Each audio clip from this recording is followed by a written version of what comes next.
देखिए, राहुल गांधी जी ने संगठन सर्जन के माध्यम से जिलाध्यक्षों का चयन किया और एक नया अभियान शुरू किया गया कांग्रेस के अंदर कि जो जिलाध्यक्ष है वो एक पूरी प्रक्रिया के साथ, पारदर्शी प्रक्रिया के साथ चुन के आए और उसके काम का भी मूल्यांकन हो और उसको मजबूत करने के लिए कांग्रेस की आइडियोलॉजी, वर्तमान परिप्रेक्ष्य में क्या परिस्थितियां चल रही हैं उनकी जानकारी और विशेष रूप से राहुल जी ने जो कार्यकर्ताओं को के बीच में जाने की बात कही, जनता के बीच में जाने की बात कही, उनके दर्द को समझने की बात कही और जिस कांग्रेस पार्टी ने देश की आजादी की लड़ाई लड़ी, जिसके नेतृत्व के अंदर वहां से लेकर पंडित जवाहरलाल नेहरू जी का जो विजन था और मनमोहन सिंह जी तक का जो सफर रहा, जिसमें उन सारी बातों को यहाँ पे कहा और आज विश्व के अंदर जो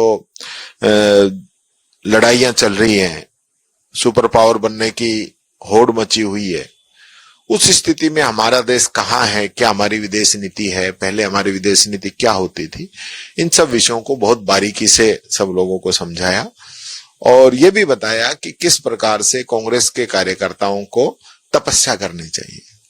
वो तपस्या करें, मेहनत करें, जनता के बीच में जाएं। नहीं, वो हर जगह नहीं चल रही, राजनीति में चलती है। देखिए, राजनीति में कुर्सी की लड़ाइयां रहती हैं, लेकिन राहुल जी ने ये कहा कि ऐसे खींचने से, ऐसे करने से कुछ नहीं होगा। मेरे को सब पता है कौन व्यक्ति क्या कर रहा है। आप मेहनत कीजिए, आप तपस्या कीजिए, कुर्सी भी मिलेगी। ये राहुल जी का साफ स्पष्ट मैसेज था कि इसके अंदर एक दूसरे को गिराने की कोशिश नहीं करें, मिलके काम करें, ज्वाइंटली काम करें, एकजुट होकर काम करें और पार्टी को मजबूत करें। मैं यही कहना चाहूंगा, जब नेतृत्व अगर आपकी पीठ थपथपाता है, उसको लगता है कि सही काम कर रहे हैं, तो फिर हमारी जिम्मेदारी और ज्यादा बढ़ जाती है।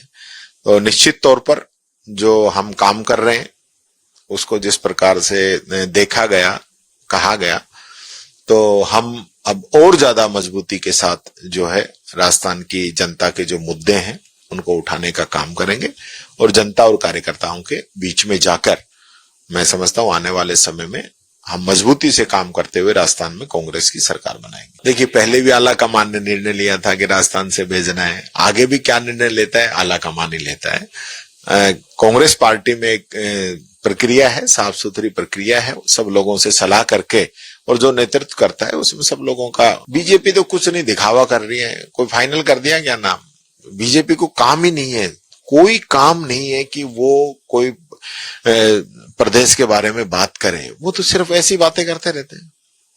यानी कि मैं मुख्यमंत्री कह रहा था कोई मेरे पे उंगली उठा दे, यानी किया क्या है जो कोई उंगली उठाएगा? उंगली तो तभी उठेगी जब कोई काम करोगे।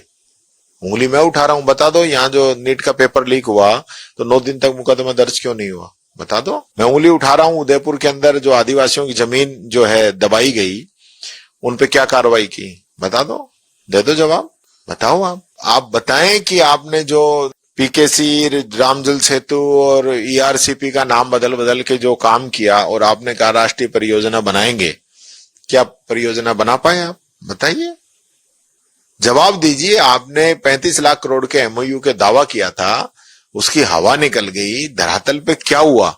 मैं पूछ रहा हूं, आप बताइए, जवाब दीजिए। जनता जवाब चाहती है। राजस्थान की जनता के युवाओं से जो आपने झूठे वादे किए ना, उनका जवाब चाहती है। आप बताइए कि आपने 35 लाख करोड़ के एमओयू की बात कही थी, कितने धरातल पे आए? ईआरसीपी के लिए मोदी जी ने 2 बार घोषणा की थी कि हम इसको राष्ट्रीय परियोजना घोषित करेंगे। आज 2.5 साल से ज्यादा गुजर गया, 1 रुपया भारत सरकार नहीं दे रही है। तो ये सिर्फ कहना आसान है, करना बहुत मुश्किल है। देखिए, ये सारा इनकी पॉलिटिकल जो सोच है और जो कोई डिमांड कहीं से आती है तो उसका क्या सही है क्या गलत है वो तय नहीं कर पाना है। और यही कारण है कि इतने समय से साधु संत जो धरने पे बैठे हैं और आप निर्णय नहीं कर पा रहे हैं। आपको निर्णय करना चाहिए ना कि आप वो सही कर रहे हैं, गलत कर रहे हैं, साधु संत क्या चाहते हैं। अगर वो गलत चाहते हैं तो आप उनको वो चीज समझाइए और अगर वो सही कह रहे हैं तो फिर उस काम को करिए। पर असमंजस की स्थिति बनाना, ये कमेटियां बना के टरकाने का इनका पुराना रवैया है। इससे पहले इन्होंने खूब जो है मंत्रिमंडलीय कमेटियां बनाई हैं, किसका अभी तक क्या जवाब आया पूछ लीजिए।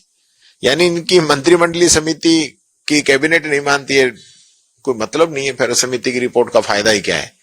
आपके राज्य की खबरें, आपके शहर की खबरें सबसे पहले जानने के लिए देखते रहें अमर उजाला। चैनल को सब्सक्राइब जरूर कर लें और पाएं हर अपडेट।